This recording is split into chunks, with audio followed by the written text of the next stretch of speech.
iniciando a nossa aula número 141 do nosso curso de Filosofia Espírita e de Interpretação dos Evangelhos segundo o Espiritismo. O nosso bloco hoje acompanha o subitem, que é um subitem da fé, que é as pegadas da fé, do mosaísmo do Sinai às eclésias de Paulo Apóstolo. E nesses blocos estamos estudando a formação do cristianismo primitivo. Esse cristianismo que nós chamamos hoje de raiz, é ali que foi se fermentando, foi se criando e consolidando os juízos de valor e os princípios básicos que Jesus legou e que os apóstolos foram assimilando gradualizadamente em relação à sua cultura, à sua instrução, à sua capacidade de amadurecimento moral.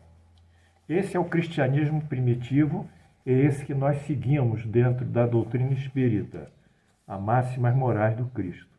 O outro foi trabalhado e esculpido pelo poder dos homens, pelo desejo de comandar uma parte da humanidade e pela construção das chamadas igrejas, instituições religiosas que se tornaram um instrumento de poder e de comando, e não propriamente de aproximação primitivamente de Deus, como foi aqui nos legado por Jesus. Bem, posto isso, nessa aula 141, nós vamos acompanhar agora o embate entre Paulo Apóstolo, no caso era ainda Saulo, e o nosso Estevão, né? Nesse momento, perante o Sinédrio, aquela assembleia imensa de pessoas, muitas pessoas, um lugar amplo, estava sentado ali numa cadeira o Estevão, sendo acusado, ao lado dele 2 soldados, 2 centuriões romanos, e Estevão, me parece, ainda está algemado, e ao mesmo tempo, em pé, olhando para Estevão, está Paulo, produzindo a sua acusação. Vamos ver. Ele indaga assim: por que rejeitaste meu convite? A discussão, quando honrei a pregação do caminho com a minha presença, que Paulo tinha ido na casa do caminho, e lá Paulo quis dar continuidade ao debate, mas em determinado momento Estevão cortou e disse que ele não queria litigar, porque o mestre dele, o nosso mestre Jesus, não litigava, não interessava litigar. Aí Paulo indaga assim sobre Estevão: por que rejeitaste meu convite à discussão quando honrei a pregação do caminho com a minha presença? Estevão tinha os olhos fulgurantes, como inspirado por uma força divina, replicou em voz firme, sem revelar a emoção que o dominava. O Cristo, a quem sirvo, recomendou aos seus discípulos evitassem a qualquer tempo o fermento da discórdia. Quanto ao ato de haverdes honrado minha palavra humilde com a vossa presença, agradeço a prova de merecido interesse. Não era merecido para ele. Mas prefiro considerar como Davi que a nossa alma se gloriará no Senhor, visto que nada possuímos de bom em nós mesmos, se Deus não nos amparar com a grandeza da sua glória.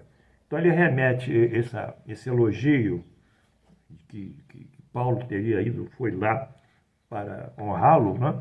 Ele remete isso para Deus e cita dentro dessa transferência de honra o Salmo 34, 2.2 de Davi, que diz o seguinte: gloriar-se-á no Senhor a minha alma, os humildes ouvirão e se alegrarão. Então, e Paulo também, esse mesmo Paulo, mais tarde, numa das suas epístolas, já convertido, ele diz: quando se glorificar, Não se glorifique a si próprio, mas glorifique o Senhor.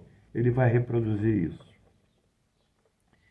Em face da lição sutil que lhe era lançada em rosto, Saulo mordeu o lábio entre colérico e despeitado. Sois acusado de blasfemo, caluniador e feiticeiro. Saulo passa a articular a acusação. Permito-me perguntar em que sentido, retrucou o interpelado, com desassombro. Blasfemo, quando inculcais o carpinteiro de Nazaré como Salvador. Caluniador, quando achincalhais a lei de Moisés, renegando os princípios sagrados que nos regem os destinos. Confirmais tudo isso? Aprovais essas acusações? Estevão esclarece sem titubear. Mantenho minha crença do que o Cristo é o Salvador prometido pelo Eterno, através dos ensinos dos profetas de Israel que choraram e sofreram no decurso de longos séculos. Então ele confirma o que o ungido, Christos em grego, ou Messiá, também ungido em hebraico, é o Salvador. Isso já tinha sido dito e predito pelos profetas. Quanto à segunda parte, ou seja, suponho que a acusação procede de interpretação errônea em torno das minhas palavras, quer dizer, caluniar Moisés. Ele não aceita essa calúnia. Jamais deixei de venerar a lei e as sagradas escrituras, mas considero o evangelho de Jesus o seu complemento. Ou seja, ele considera Jesus traz novos complementos, sem negar as leis e os profetas. Aí Paulo fica mais nervoso, então diz, sois então de parecer, disse Saulo sem dissimular irritação, diante da firmeza que um carpinteiro é maior que o legislador, sois então de parecer, disse Paulo, sem dissimular a irritação, diante de tanta firmeza, que o carpinteiro é maior que o Salvador, que o legislador Messias, Moisés. Aí Estevão retruca, Moisés é a justiça pela revelação, mas o Cristo é o amor vivo, permanente. Então ele diz, Moisés é o legislador, Cristo é o amor. A essa resposta do acusado, houve um prurido na grande assembleia. Alguns fariseus, encolerizados, gritavam injúrias. A assembleia começou a fervilhar mais. O que é o prurido? O prurido é uma sensação desagradável que leva ao indivíduo a se coçar em busca de um alívio. É uma doença da pele, regra geral. Mas, figuradamente, é impaciência, inquietação. Então a Assembleia ficou inquietada, ficou cheia de pruridos, na medida em que Estevão declarou que Moisés é o legislador e o nosso Jesus é o amor, a expressão do amor. Mas a Assembleia, como estava fervilhando, e começaram a soltar injúrias os fariseus, Saulo então estendeu a mão, fez um sinal imperioso de silêncio e tomou a fala. Sois israelita e jovem ainda, uma inteligência privilegiada, serve ao vosso esforço. Tendes o dever, antes de qualquer punição, de trabalhar para o nosso regresso. Temos o dever, antes de qualquer punição, de trabalhar pelo nosso regresso, pelo vosso regresso ao aprisco, quer dizer, o aprisco é o curral pequeno, particular, onde se guardam as ovelhas. Ele seria uma ovelha tresmalhada. Então ele pede que Estevão volte ao aprisco. O aprisco é a lei de Moisés. Pode conferir-lhe situação de grande relevo, essa lei de Moisés. Então Paulo tenta dissuadir o Estevão na crença em Jesus, ao mesmo tempo oferece uma oportunidade para que ele possa, defendendo a lei de Moisés, subir socialmente e religiosamente. Estevão retruca: desprezo o valor puramente convencional que a lei me poderia conferir, em troca do apoio da política do mundo, mundo que se transforma todos os dias, a transitoriedade do mundo. Então ele mantém-se firme e não aceita negociar a sua fé pelas benesses propostas por Saulo. Nossa segurança reside na consciência iluminada, com Deus e para Deus. Quer dizer, ele vai ter estabilidade não no mundo, confiando ao mundo que a cada dia se modifica, mas na sua consciência de estar servindo a Deus e servindo a Jesus. Aí Paulo sobe a voz. Mas que esperais do mistificador que lançou a confusão entre nós, para morrer no Calvário? Tornou assim Saulo exaltado.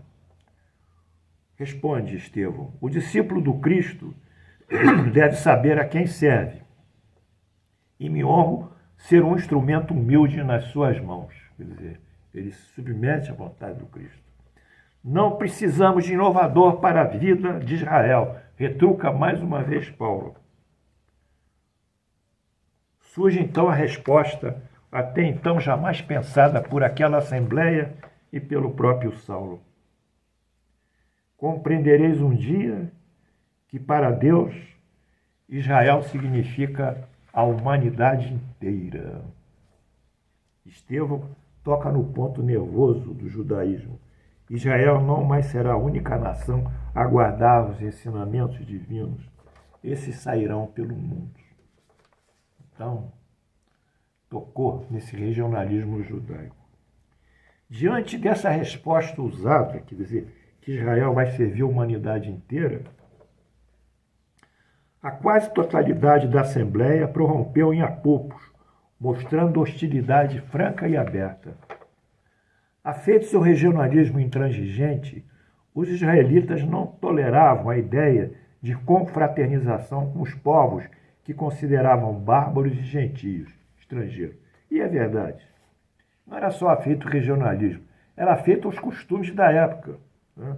Eles não iam conviver com sujeitos ateus, pagãos, cheios de maus costumes, materialistas, sensualistas. Eles tinham que realmente se afastar. Era uma questão até de, eu diria, de se resguardar dessas influências negativas. Agora, hipoteticamente, eles também não achavam que aqueles indivíduos podiam ser sensibilizados pela mensagem de Moisés. Aí já havia um certo preconceito. Bom, depois de longa pausa, Paulo ficou refletindo e tomou a palavra. Confirmais a acusação de blasfêmia, enunciando semelhante princípio. É a vossa primeira condenação. Ou seja, ele firmou a blasfêmia. Ele mesmo, Saulo, consolida a sua primeira acusação. Blasfêmia. Aí está. Foi isso que você disse, Saulo, Estevão. E ele responde, Estevão: isso não me atemoriza, disse o acusado resoluto. Prefiro acreditar com Cristo que todos os homens são filhos de Deus, merecendo o carinho do mesmo Pai. Então, ele retruca. Todos são filhos de Deus, todos têm direito. Isso é interessante, né? Porque uma religião ela não pode discriminar os outros que não são da mesma religião. Quer dizer, se a religião ela é boa na sua essência, ela vai aceitar todos os outros que não professam os artigos de fé que ela defende, que ela pratica. Quer dizer, todos são filhos de Deus. Aonde vamos encontrar esse ecumenismo em que todos são filhos de Deus? Qual é a doutrina? É o Espiritismo. Por quê? Porque o Espiritismo coloca, fora da caridade não há salvação. A caridade pode ser feita por judaísmo, pelos judeus, pelos cristãos, pelos islâmicos, pelos hinduístas, por todos. É um ato universal. Então o Espiritismo ele se lança como uma ave que decola depois de um tempo ficar presa a um pântano. Essa ave sobe e voa, ascende. Na realidade, essa ave é o sentido da liberdade de expressão e de religião que o Espiritismo faz uma verdadeiro alicerce, uma verdadeira coluna da sua doutrina e que expressa essa liberdade através da caridade.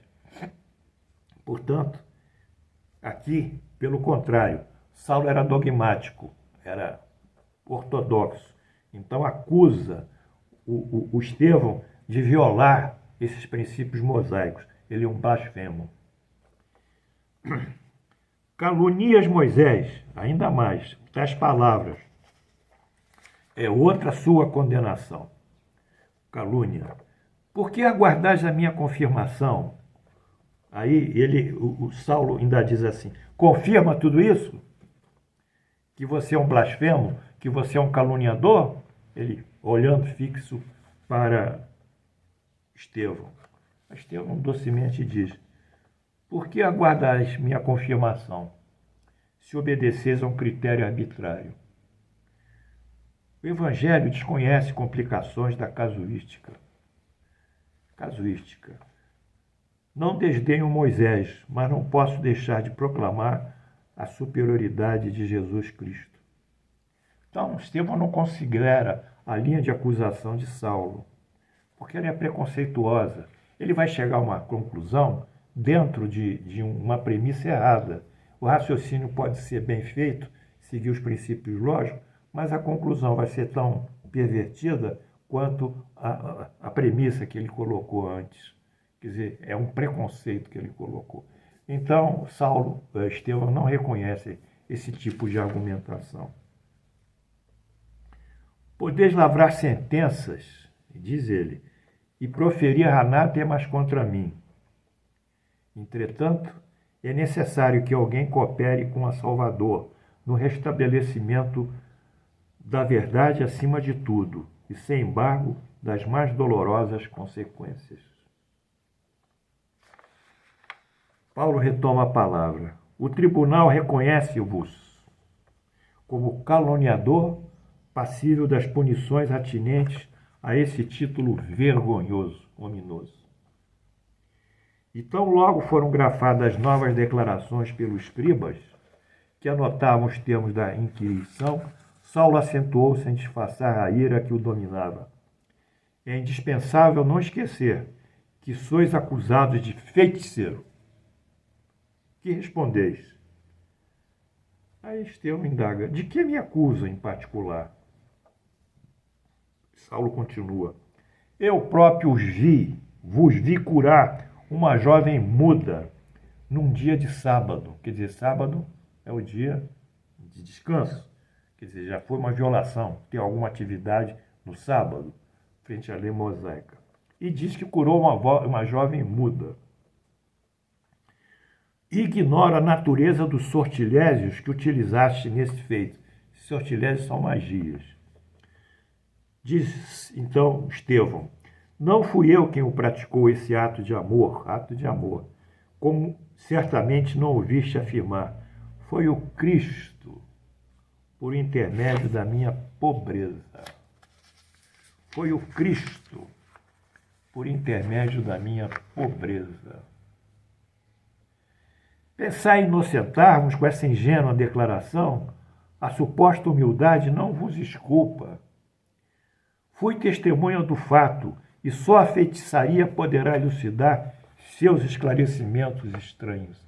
Então, a cura da jovem muda, que era uma possessa, que nós vimos que estava sendo obsidiada, no caso era uma obsidiada, nem possessa, foi tratado como uma magia, um sortilégio, e na nossa doutrina espírita nós sabemos que é um processo de obsessão, sai o espírito obsessor, volta a voz a expressar a voz.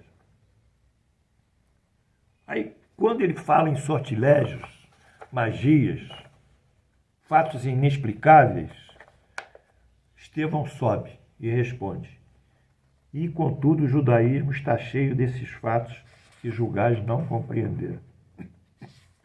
Em virtude de que sortilégio conseguiu Moisés fazer jorrar de uma rocha a fonte de água viva, isso lá em Meribá. Ele feriu a rocha e dali saiu a água. Com que feitiçaria o povo eleito viu abrir-se-lhe as ondas revoltas do mar? Lá no Mar Vermelho. Tocou com a vara, o maço abriu. Não vedes e tudo o recurso da providência divina? De nós nada temos, e todavia no cumprimento do nosso dever, tudo devemos esperar da misericórdia divina. Olha que frase linda. No cumprimento do nosso dever, tudo devemos esperar da misericórdia divina. Isso é para vocês e para mim. Vamos cumprir o nosso dever. Vamos ficar com a consciência em paz, tranquila, e aguardar que a misericórdia divina intervenha sobre nós.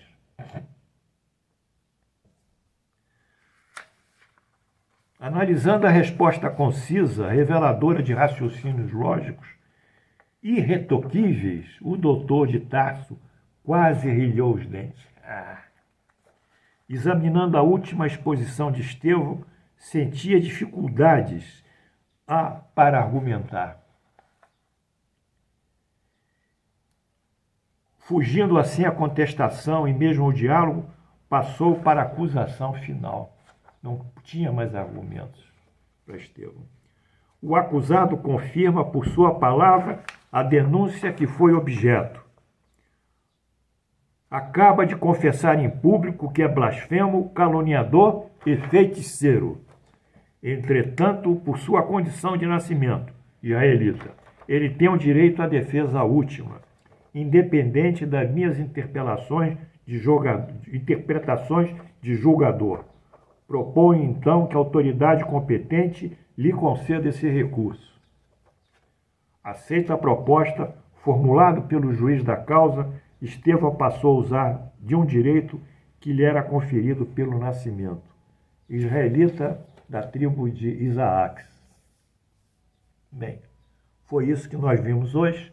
Nós estamos caminhando, vocês estão me entendendo, eu estou entendendo vocês, e vamos consolidando a cada dia mais essa doutrina cristã que vai reverberar sobre o Espiritismo e o Espiritismo reverberar sobre ela. Que Deus e Jesus nos abençoe. A frase que eu mais gostei, eu vou repetir aqui. De nada tememos, e todavia, no cumprimento do nosso dever, tudo devemos esperar da misericórdia divina. Esperemos tudo da misericórdia divina, cumprindo plena e integralmente o nosso dever. Até amanhã.